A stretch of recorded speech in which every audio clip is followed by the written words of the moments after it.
మూసీ సుందరీకరణ కోసం తెలంగాణ ప్రభుత్వం తీవ్రంగా కృషి చేస్తుంది. నదీ ప్రక్షాళనలోనూ అడ్డంకులను ఎదుర్కొని ముందుకెళ్తున్నారు. గూడు కోల్పోతున్న మూసీ ముంపు వాసులకు మరో చోట ఆశ్రయం కల్పిస్తున్నారు. అటు అభివృద్ధి, ఇటు నిర్వాసితులకు అండగా నిలబడుతూ ముఖ్యమంత్రి రేవంత్ అడుగులు వేస్తున్నారు.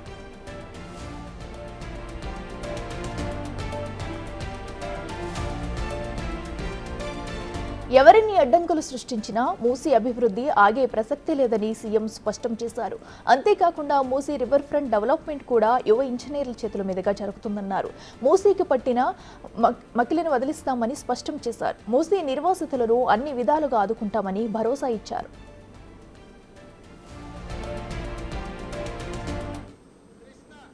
గోదావరి, యమున, గంగా, సరస్వతి అన్ని నదుల పేర్ల మీద మన ఆడబిడ్డలకు పేర్లు పెట్టుకుంటున్నాం. అవునా?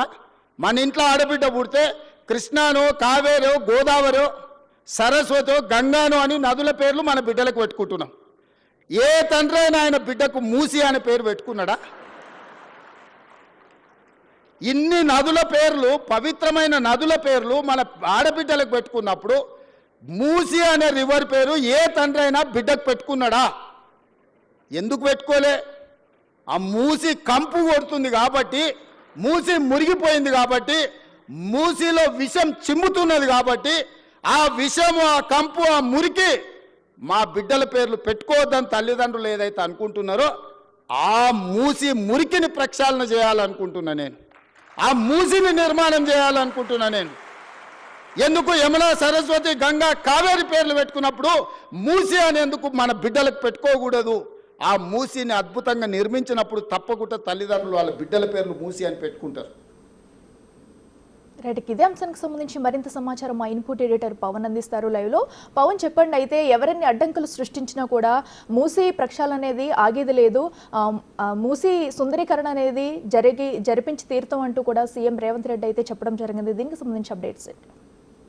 మూసీ ప్రక్షాళనకు అటు రేవంత్ సర్కార్ కట్టుబడి ఉందని మరోసారి నిన్న ముఖ్యమంత్రి రేవంత్ రెడ్డి స్పష్టం చేశారు. ఇప్పటికే అటు మూసీ పరివాహక ప్రాంతంలో నదీ గర్భాన్ని ఆక్రమించి కట్టుకున్న ఇళ్లను తొలగించడానికి ఏర్పాట్లు జరిగాయి. వాళ్లకు మెరుగైన జీవన ప్రమాణాలు కల్పించాలన్న ఉద్దేశంతోనే అక్కడి నుంచి తరలిస్తున్నట్లుగా చెప్పారు. ఇప్పటికే ప్రత్యేక బృందాలని ఏర్పాటు చేశారు. అక్కడ మూసీ నదీ గర్భంలో ఉంటున్న వాళ్ళని ఒప్పించి ఈ మురికి కూపం నుంచి మెరుగైన చోటుకి తరలించడం ద్వారా అక్కడ వాళ్ళకి ఉపాధి అవకాశాలు కల్పించడం, వాళ్ళ పిల్లలకి దగ్గరలో ఉన్న స్కూల్స్లో వాళ్ళందరికీ సీట్లు ఇప్పించడం, తద్వారా ఒక మంచి వాతావరణంలో ప్రతి వాళ్ళు జీవించే ప్రాథమిక హక్కు వారికి కల్పించేలా చర్యలు తీసుకోవాలంటూ అటు రేవంత్ సర్కార్ నిర్ణయించింది. మూసి ఒకప్పుడు మంచినీళ్ళ మూసిగా ఉండేది.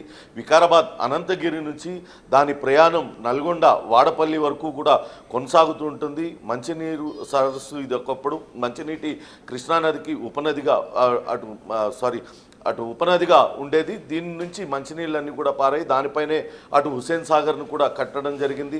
అంతటి మంచి మూసీ నది ప్రస్తుతం కాలుష్య కాసారంగా మారిపోయింది. వ్యర్థాలన్నింటినీ కూడా మూసీలో వదులుతున్నారు. కాబట్టి మూసీని తిరిగి మరొకసారి మంచినీళ్ళ మూసీగా మార్చే ప్రయత్నం చేస్తున్నాం. ఇందులో ఎవరిన్ని అడ్డంకులు సృష్టించినా వెనక్కి తగ్గేదే లేదంటూ చెప్తున్నారు. మరోపక్క నిర్వాసితులు తీవ్ర ఆందోళనలు చేస్తూ ఉన్నారు. అటు బఫర్ జోన్లో ఉన్న వాళ్ళు కావచ్చు, కొంతమంది రాజకీయ నాయకులు వాళ్ళందరినీ కూడా రెచ్చగొట్టే ప్రయత్నం చేస్తున్నారు. అయినప్పటికీ కూడా ఎక్కడ కూడా వెనక్కి తగ్గో. ఇందులో రాజకీయాలకు అతీతంగా మూసీ నది ప్రక్షాళన కోసమే ఇదంతా కూడా చేస్తున్నాను అంటూ ముఖ్యమంత్రి స్పష్టం చేస్తున్నారు.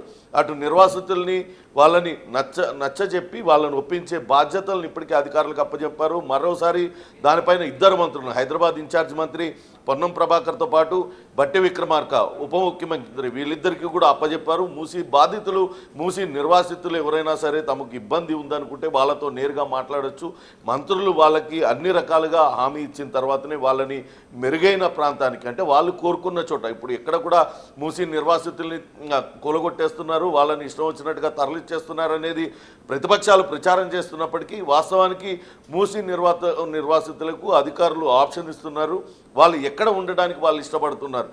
చాదర్ఘాట్, శంకర్ నగర్లో నివసించే వారికి దగ్గరలోని సైదాబాద్లోనా లేకుంటే నాంపల్లిలోనా వాళ్ళకి ఎక్కడ కావాలంటే అక్కడ వాళ్ళకి అందుబాటులో ఉన్న డబుల్ బెడ్రూమ్లను కేటాయిస్తూ ఆ చుట్టుపక్కలే వాళ్ళకి ఉపాధి అవకాశాలు దొరికేలాగా కూడా చేస్తున్నారు. ఈ నేపథ్యంలోనే ఎవరు కూడా ఆందోళన చెందవద్దు.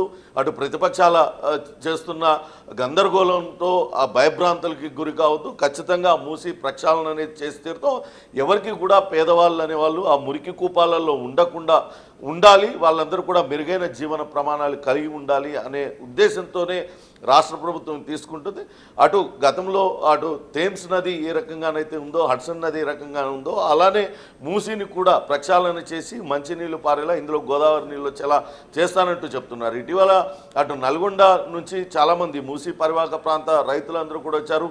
హైదరాబాద్ నగరం నుంచి వచ్చే అటు కాలుష్యంతో తాము తీవ్ర ఇబ్బందులు ఎదుర్కొంటున్నాము. ఇక్కడ నుంచి అన్నీ కూడా కెమికల్స్ కావచ్చు, ఇతర జీవ వ్యర్థాలన్నీ కూడా మూసిలో వదలడం వల్ల మా ప్రాంతం అంతా కూడా కలుషితం అయిపోతుంది. కాబట్టి అటు కలుషిత వ్యర్థాలన్నీ కూడా మూసిలో వదలకుండా చర్యలు తీసుకోవాలంటూ వాళ్ళు కూడా అటు పెద్ద ఎత్తున ఆందోళన చేశారు. ఈ నేపథ్యంలోనే ప్రభుత్వం పూర్తి స్థాయిలో కట్టుబడి ఉంది మూసి ప్రక్షాళనకంటూ ముఖ్యమంత్రి రేవంత్ రెడ్డి స్పష్టం చేశారు. ఎవరు ఎన్ని అడ్డంకులు సృష్టించినా, ఎన్ని ఆటంకాలు అవరోధాలు ఎదురైనా సరే తిరిగి మూసిని మంచినీటి మూసిగా మార్చి తీరుతానంటూ రేవంత్ రెడ్డి స్పష్టం చేస్తున్న పరిస్థితి ఉంది. ప్రభుత్వం కూడా ఆ దిశగా ముందుకు వెళ్తుంది.